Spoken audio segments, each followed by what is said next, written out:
Welcome to the Deep Dive. Today, we're stepping onto a different kind of battlefield. Think mythic knights, powerful relics, and golf clubs. It sounds unusual, but yeah, we're talking T-Legion TCG. It's this really fascinating blend of high fantasy dueling and, believe it or not, the fundamentals of golf. Exactly. So we're putting on our armor, grabbing our, well, maybe not literal clubs, but preparing for a strategic duel. This game takes things like grip, stance, tempo. It turns them into actual game mechanics. It's not just a theme pasted on top. They've managed to translate the physics and frustrations of golf into how the cards work. A swing flaw isn't just an idea, it's a creature you fight. It's quite something. So our mission for this deep dive is to really get to grips with the biggest players on this course, the dragons. We're central, absolutely central. We need to understand what they are, these living embodiments of golf holes and swing flaws, right? We need to figure out their par levels, the mechanics behind those crucial strike rolls. Oh yeah, the strike rolls are key. And finally, sort of map out the different play styles of the main dragon factions. There are 5 of them, each with a unique feel. Look, if you walk away from this understanding one thing, make it the dice rolls. There's the universal yardage roll that happens every time a dragon strikes. Mandatory. Okay. But then there's the conditional shot shape roll. That one only pops up sometimes, usually with relics. Getting that distinction down, that's like 90% of cracking the game's core strategy. Got it. 2 separate roles, different jobs. We'll definitely unpack that. But let's start with the game's tagline, because it really sets the scene. Swing with dragons, command with a knight, read the wind, mine the hazards, and win the hole. Perfect summary. It tells you who does what. Knight's command, they're the strategic mind. But the dragons? The dragons are your clubs. They're the ones actually hitting the ball, winning the holes, doing the heavy lifting on the course. All right, let's dive into that core identity you mentioned. Dragons aren't just, big scaly monsters like in other fantasy games. They represent the course itself. Exactly. They embody 2 things simultaneously.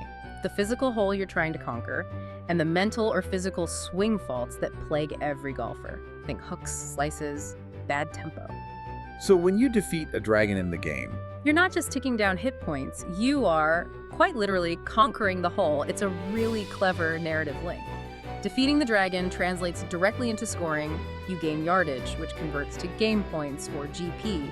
It's like making par or birdie. it makes the whole thing feel less arbitrary, more grounded in the theme. It really does. It externalizes that internal battle every golfer has. Can I overcome this challenge? But this identity is right there on the card, isn't it? Yeah. Instead of power, stars, or levels, they have a par symbol. Yep, a little golf flag icon, clearly marked P3, P4, or P5, par 3, par 4, par 5. And that's not just flavor text, it dictates everything about the dragon's function. Okay, break that down. How does par change what a dragon does? Well, par basically sets the scale for their power and their strategic niche. Let's start with P3 dragons. Think par 3 holes shorter, faster. These dragons are built for speed and disruption. They often have abilities that mess with your opponent's tempo, inflict quick penalties, or provide utility early on. They're your wedges, maybe your short irons in the bag, quick impact. Makes sense. So P4s are the middle ground. Exactly. P4 dragons are your workhorses. The reliable 7-iron, maybe a hybrid, they represent the bulk of the course. They usually have balanced stats, decent hit damage, HD, decent dragon guard, DG, and they occupy those crucial mid-range yardage slots. Consistency is key for them, though. Absolutely. They're about steady progress, controlling the fairway, maybe some attrition. They form the strategic backbone of many decks. Which leaves the P5s, the big par 5 holes. I'm guessing these are the heavy hitters. Oh yeah, they're the drivers, the woods. P5 dragons are the closers, the game changers. They have the biggest stats, the most impactful abilities, capable of shifting the entire state of the board. Think massive yardage potential. But there's a catch, right? High reward usually means High risk, definitely. P5s inherently have the most variance built into their strike rolls. We'll get into the specifics, but hitting with a P5 is always a bit of a gamble. They can win you the game, or they can blow up spectacularly. Managing that risk is crucial. Okay, so par dictates the general role and risk profile. Now, where do these dragons actually fight? You mentioned the lance zone. Right. Picture the fairway leading up to the green. That's the Lansstone. It's the dedicated battleground, sitting right in front of your knight's starting position, the teeing ground. And movement isn't free for all, is it? There's a specific rule about placement. This is probably the most elegant piece of design in the game. YDS-driven legality. Every single dragon card has a printed YDS stat that's yards. Like the distance a club is meant to hit. Precisely. And that YDS number locks the dragon into a specific slot within the lance zone. You can't just put any dragon anywhere. It forces you to match the club to the distance. Can you give us the breakdown of those slots and their YDS bands? That sounds critical for building a deck. Sure, think of the lance zone like organized slots in a golf bag. Closest to you, you have the putter P slot. This is for dragons with really low YDS, typically 0 to 50 yards. Ultra short game precision control. Okay. Then you move up. The sand wedge SW slot covers, say, 60 to 100 YDS. Good for getting out of trouble, short approach shots. Makes sense. Next is a key mid-range slot, the 7-iron 7i. That's typically around 180 to 200 YDS, your reliable workhorse distance. Right. And then at the far end, the longest range, you've got the driver 1 wood D1W slot. This is for the big hitters, the dragons with 280 plus YDS, max distance potential. The constraints are really tight then. You have to deploy the dragon into the correct yardage slot based on its printed YDS. Correct. You can only have one dragon per slot too. It forces careful consideration of your club selection for the turn. Now here's the killer question, the one that really shows the golf logic. What happens if a dragon's YDS changes mid-game? Say I buff my putter dragon, which started at 40 YDS, and suddenly it has 120 YDS. It's now way outside the putter slot's 050 band. Does it explode? Move. Neither. And this is brilliant. The dragon stays right where it is in the putter slot, but it cannot strike. So it's paralyzed. Essentially, yes. It becomes unusable for attacking until its YDS somehow gets modified back down into the legal range for that slot, 050 YDS in this case. It perfectly simulates trying to hit a 120-yard shot with a putter you just can't. The game forces you to respect the physics of the course. That prevents players from just stacking buffs on a short-range dragon to hit massive distances. You have to use the right tool for the job. Exactly. It maintains the integrity of the yardage system and makes relics that modify YDS incredibly tactical. Okay, let's quickly recap the 4 main stats on a dragon card then. We've got GP, game points. That's their stamina, basically their health pool, usually 3-digit numbers. When it hits 0, the dragon's defeated, the hole is cleared. Then HD, hit damage. How hard they hit when they make a successful strike affects combat outcomes against other dragons or directly impacts the opponent's score under certain conditions. DG, dragon guard. Their defense, how tough they are, how much incoming damage they can shrug off. And the crucial one we just discussed, YDS yards. Their distance identity dictates where they can be played in the lance zone and forms the base for calculating strike outcomes. And it's worth remembering, right, that Knight GP is different. Knights usually start with a big pool, like 9,000 GP, representing the whole match score. Yeah, the Knight's GP is the overall game score. The Dragon's GP is localized to that specific hole or challenge. They're the instruments you use to chip away at the Knight's score, but their own GP represents their immediate stamina on that hole. Okay, let's get into the real engine of the game now, the strike rolls. This is where the dice hit the table and fortunes are made or lost. Can you give us a quick refresher on the turn structure leading up to the roll? Sure. It's pretty straightforward. You start your turn with the start phase, ready your cards, draw a new one. Then comes the command step. This is key. Your knight commands one dragon to do something. Just one. Just one action per turn, typically. That could be strike, defend, or activate a special ability. If you choose strike, then we get to the rolling part. Strike and resolve. After that, you might play relics or react. Then the end phase cleans things up. Right. And you stressed this earlier, but it's vital we hammer it home for anyone listening. There are 2 different potential dice rolls involved in a strike. Critically important distinction. You absolutely must separate these in your mind. First, there's the universal yardage roll. This happens every single time a dragon is commanded to strike. No exceptions. It uses one 6-sided die, 1d6. And this roll determines the distance outcome. Correct. It determines how much yardage you actually achieve on that strike based on the dragon's printed YDS stat. It's scaled, you don't always get 100%. The die result maps to golf scores, essentially. Okay, walk us through those outcomes. How does the par level of the dragon affect what the numbers on the die mean? All right, let's use a P5 dragon as an example, since they have most dramatic range. Roll a 1. That's a condor in game terms, the absolute best result. You get 100% of the dragon's printed YDS. Massive game. Wow, okay. Roll a 2. That's an eagle, still excellent. You get 75% of the printed YDS. A 3 might be a birdie, maybe 60, 65% of YDS. A 4 is usually par. A solid expected result, netting you 50% of the YDS. So lower rolls are generally better for distance. What about the high rolls, 5 and 6? That's where the trouble starts. These represent mishits. A roll of 5 is typically a bogey. You only get a fraction of the potential distance, maybe just 25% of the printed YDS. A significant setback. And the 6, that's the disaster number. It can be, but it depends heavily on the dragon's par level. This is where the risk management comes in. Let's contrast a P3 and a P5. Okay. For a fast, maybe slightly fragile P3 dragon, a roll of 6 is often instant disaster. It could be a triple bogey. You might gain 0 yards or even lose yardage, say, negative 50% of its printed YDS. And critically, a 6 on a P3 often triggers an immediate hazard check. Hazard check, what's that? It's another 1d6 roll. You roll it after a really bad outcome, like a triple bogey. If you roll an odd number, your dragon lands in the hazard zone, could be the bunker, rough, or water, big trouble. If you roll an even number, you might stay on the fairway, but you're still penalized heavily by the bad yardage roll. Ouch. So P3s can crash and burn very quickly on a bad roll. How does a P5 handle a 6? They're tougher, more resilient, like hitting a driver, more potential for error, but built to withstand some mistakes. If a P5 dragon rolls a 6 on its yardage roll, it's not instant triple bogey. It's usually just a bogey outcome, initially only 25% YDS gain. But that 6 triggers an escalation check. An extra roll. Yes, you immediately roll 1d6 again. Let's say you roll a 1, 2, or 3 on this second roll. Okay, the situation escalates. Your bogey outcome now becomes a double bogey, maybe only 10% YDS gain. Still bad, but not catastrophic yet. But what if you roll another 6 on that escalation check? Now it gets really tense. Rolling a 6 on the first escalation check triggers a second escalation check. You roll the die a third time. Good grief. Only if that third roll is also bad, say a 1-3 result, depending on the specific dragon, does the outcome finally degrade all the way to a triple bogey with the lost yardage and the mandatory hazard check. So a P5 needs multiple points of failure on the dice rolls to truly end up in the worst possible state. Exactly. It creates this amazing tension. You watch the rolls escalate, hoping to dodge the bullet. It reflects that feeling of a powerful swing going slightly wrong, then maybe recoverable, then potentially disastrous. It makes commanding P5s feel weighty and dramatic. That makes perfect sense. Higher par, more resilience against a single bad roll, but the potential for a multi-stage collapse. Yeah. Okay, that's the mandatory yardage roll covered. Now the other roll on the conditional shot shape roll module. Right. This one is all about the style of the swing, the curve, the quality of impact.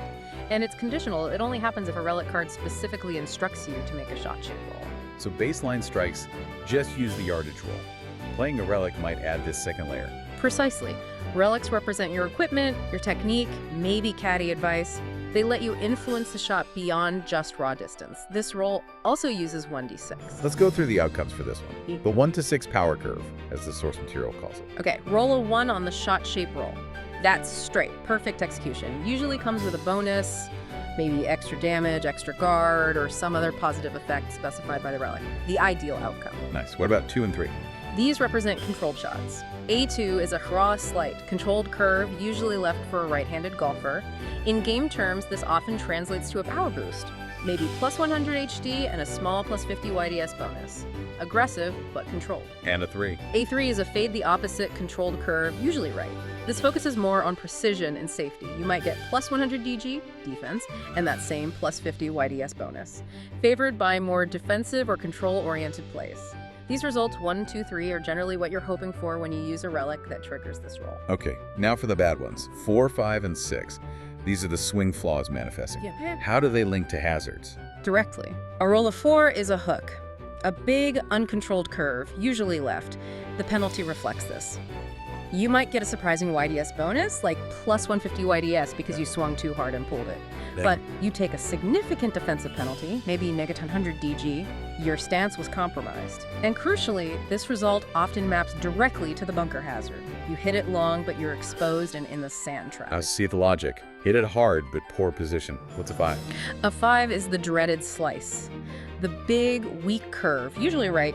This is almost always penalized with negative modifiers. You might lose distance, like negative 100 YDS, and lose hitting power, negative 100 HD. It's a weak, ineffective shot. And that maps too. The rough hazard. You didn't hit it well, you didn't hit it far, and now you're stuck in the thick grass, making the next shot harder. Makes sense. Which leaves the absolute worst, the 6. The 6 is the shank. Just a complete mishit. The penalty is severe. A huge YDS loss, maybe negative 150 YDS, plus it almost always triggers an immediate mandatory hazard check regardless of the dragon's par. And where does a shank usually send you? to the worst places. This result maps directly to the water hazard or even potentially the OB seal out of bounds. It's the catastrophic failure, the kind of shot that can cost you the hole or even the match if it sends a key dragon OB. Wow. So the system has this beautiful, brutal logic. The yardage roll determines how far based on par and luck, and the shot shape roll, if triggered, determines the quality and potential hazard. Exactly. Let's tie it together with that example. Knight commands a P4 dragon, 200 YDS, to strike. Yardage roll is a 5 bogey, gains only 25%, so 50 YDS. Then they play a relic, trigger the shot shape roll, it comes up a faux hook. They get the hooks effect. Plus 150 YDS bonus, but negus 100 DG penalty. The net yardage for the strike is 50 from bogey, plus 150 from hook, proves 200 YDS total. Not bad distance. But the dragon is now defensively weak, negative 100 DG, and likely lands in the bunker hazard due to the hook result. That's incredibly layered. Every strike becomes this calculation of risk versus reward, distance versus potential hazard. That's T-Lesion in a nutshell. It captures that constant mental calculation of golf. Okay, we've got the core mechanics of dragons, their identity, their stats, the crucial dice rolls. Now let's talk factions. You mentioned 5 elemental clans. Yeah, 5 distinct factions, and they're not just different colors. Each one embodies an element, yes, but also a specific type of golf club and a fundamental stage of the golf swing. It's deeply thematic. And just to reiterate the roles quickly, Knights command, they're the leaders, their GP is the main score. Dragons do the striking, they win the holes, their GP is their stamina for that hole. Correct. Knights only really attack directly if the board is empty. The dragons are your primary offensive and defensive pieces on the course. All right, let's meet the clans. First up, Flame Wings. Fire. What's their deal? Flame Wings are all about fire, obviously. Their club link is the driver maximum power, and their swing component is the stance. A solid stance is the foundation of power in golf. So their playstyle is aggressive. Extremely aggressive. Think explosive offense, big swings, high HD stats. They often have abilities that let them sacrifice defense or even risk landing in hazards for huge power gains. It's an all-or-nothing glass cannon style. Visually, lots of reds and oranges. Fire red, they call it. High risk, high reward, fitting the driver theme. Okay, next, Stonebacks, Earth. Stonebacks are earth, solid, dependable. Their club link is the irons, the reliable tools for consistent distance and control. Their swing component is the grip. A firm, correct grip is essential for stability. So they're defensive. Very much so. Defensive focus, resilience. They excel at mitigating hazard effects. High DG stats, often good GP pools. They're about attrition, consistency, anchoring your board. Think steady chip damage rather than explosive bursts. Earth tones, browns, grays dominate their luck. Earth brown. A natural counter to the flaming aggression. How about Tide Wings, Water Ice? Tide Wings control water at ice. Their club, the putter. Precision control the short game. Their swing link is the moment of impact, that critical point of contact. So they're about control and tricks. Exactly. Hazard control is their specialty, especially managing water and sand traps. They might have freeze effects to stall opponents or skip abilities like skipping a stone on water. They don't usually hit the hardest, but they manipulate tempo, win through patience, and set up precision finishing blows. Lots of blues and teals, deep ocean blue. Interesting. Very different feel. Next, Storm Scales, Lightning. Storm Scales wield lightning. Fast, unpredictable. Their club is the hybrid versatile, bridging the gap between irons and woods. Their swing stage is the takeaway, that initial quick movement setting up the swing. So they play fast. Super fast, chain combos, high variance. They might have abilities that trigger bonus effects on specific dice rolls, leading to sudden, unexpected spikes in damage or yardage. They're also good at dodging hazards, reflecting their speed. It's a high-octane, risk-reward style, but more about speed and combo potential than pure flame wing power. Think yellows and electric greens. Lightning yellow. That leaves the Ethermanes, leave cosmic. It sounds mysterious. They are. Ethermanes represent the weave or cosmic energy. Their club link is legendary clubs, those mythical, unattainable, perfect tools. Their swing stage, the follow-through, the ideal complete motion. So what's their playstyle like? Synergy-driven, high risk, high reward, but focused on creating powerful combinations and achieving specific win conditions. They manipulate zones, copy abilities from other dragons, friend or foe, and often represent the ultimate boss dragons that players chase. They might be less efficient alone, but become incredibly powerful when their complex synergies are assembled.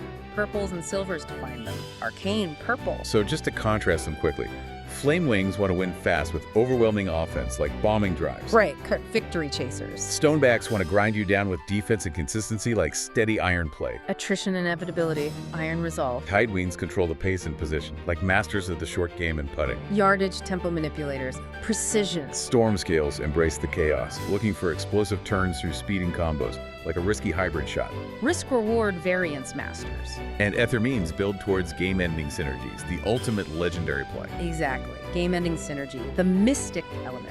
The choice of faction fundamentally changes how you approach deck building, managing dice rolls, and dealing with hazards. Speaking of hazards, we've touched on them a lot. Bunker, rough, water, OB.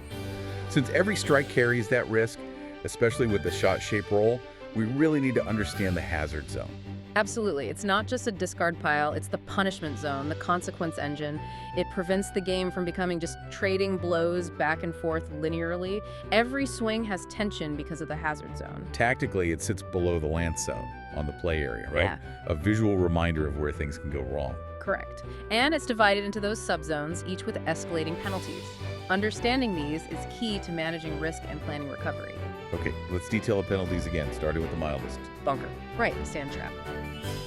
Landing here is an inconvenience, mainly a stat drain. A dragon in the bunker might temporarily lose some HD, making its next strike weaker, and definitely lose some DG, making it more vulnerable. Maybe like a negative 10% HD, negative 50 DG tax for a couple of turns. It slows you down, makes you less effective. Manageable, but annoying. What about the rough? Deeper trouble. Yeah, the thick grass. The rough usually hits you with a double penalty. It drains some of the dragon's immediate GP, its stamina, and imposes a stat penalty, often a persistent YDS reduction until it's retrieved. It reflects losing the ball in heavy grass. It costs energy to find and hit out, and you won't get as much distance on the recovery. Okay, getting worse. Now, the water hazard. Water is severe. Landing here often means the dragon is immediately exhausted. It can't be commanded to strike for maybe 1 or even 2 full turns, a huge tempo loss. Plus, it usually suffers a major dual stat penalty, like losing both HD and DG significantly. It becomes a real liability, even if you can pull it back onto the fairway quickly. That sounds game-changing. And the ultimate penalty zone. OB out of bounds. Represented by the OB seal. If a dragon ends up here, usually from a shank, result on a shot-shaped roll, or maybe a failed risky retrieval attempt, it's gone. Gone. Gone. Permanently removed from the game, no retrieving it. This is the ultimate consequence, the thing that makes you really sweat when rolling for that P5 dragon or attempting a desperate save. It adds incredible finality. So avoiding OB is paramount, especially for your key dragons. Yeah. But retrieval is possible from bunker, rough, and water, right? It's just costly. Correct. You can retrieve them, but there's usually a cost defined by the Universal Hazard Retrieval Cost Table. Might cost resources, might cost tempo, as the retrieved dragon often comes back exhausted, meaning it can't act immediately. And crucially, how you retrieve them often depends on your relics. The relics again. So different relics specialize in different kinds of recovery. Exactly. The 5 relic subclasses, gear, swing, course, technique, caddy, each approach hazard retrieval differently, prioritizing different stats or accepting different levels of risk. And remember, even the retrieval attempt itself might involve a shot-shaped roll, meaning you could potentially shank your dragon into RBA while trying to save it. Okay, let's break down the retrieval specialists. Gear retrieval clubs. Think specialized clubs, wedges, recovery irons. Gear retrieval focuses on precision tools. The priority is usually restoring YDS accurately to get the dragon back into a legal slot, often with a boost to HD as well, representing a clean strike out of trouble. They're reliable for saving P3s and P4s from bunkers or light rough, solid, dependable recovery. Makes sense. How about swing retrieval form? This is about fixing the mechanics, the rhythm. Swing retrieval relics focus on restoring the dragon's stability. They prioritize DG, Dragon Guard, getting its defenses back up after being exposed along with YDS control. It's less about raw power out of the hazard, more about getting the dragon back in stable, playable condition. Okay, course retrieval environment sounds broader. It is. These relics represent using knowledge of the terrain or maybe a morale boost. They focus on restoring the dragon's GP, its stamina morale, significantly, maybe with some moderate YDS or DG recovery too. Think of it as rallying the dragon's spirits to get back in the fight. Less about precise stat tuning, more about overall recovery. Now, the critical one, especially for those volatile P5s, technique retrieval. clutch shot. This is the high-stakes play. Technique relics are your miracle shots, the gambles. They focus almost exclusively on big HD and YDS bursts trying to hit that perfect, powerful recovery. And crucially, technique relics are the only ones that can even attempt to retrieve a par 5 dragon from a hazard. So if your big P5 boss dragon lands in the water, you need a technique relic to even try to get it back. That's the rule. It creates a strategic bottleneck. But here's the massive risk. Because these are high difficulty shots, technique relics have the highest chance of failure. If you roll that 6 Shank on the shot-shaped roll during a technique retrieval attempt, Straight to OB. straight to OB, permanent loss, you go for the miracle save, you risk ultimate disaster. It perfectly balances the power of the P5s. Wow, that's intense. Finally, caddy retrieval. Guidance. Sounds like the safe pair of hands. It is. Caddy relics are about stability, smart advice, minimizing risk. They focus on restoring DG and GP, protecting the dragon and getting its stamina back. They offer the safest retrieval curve, the lowest chance of catastrophic failure on the roll. But there's a limitation. What's that? They're usually capped. Caddy relics typically can only retrieve dragons up to par 4. They can't handle the complexity or risk associated with saving a P5. They're for reliable mid-game recovery, not for pulling off the impossible P5 save. Okay, I think we've covered a massive amount of ground there.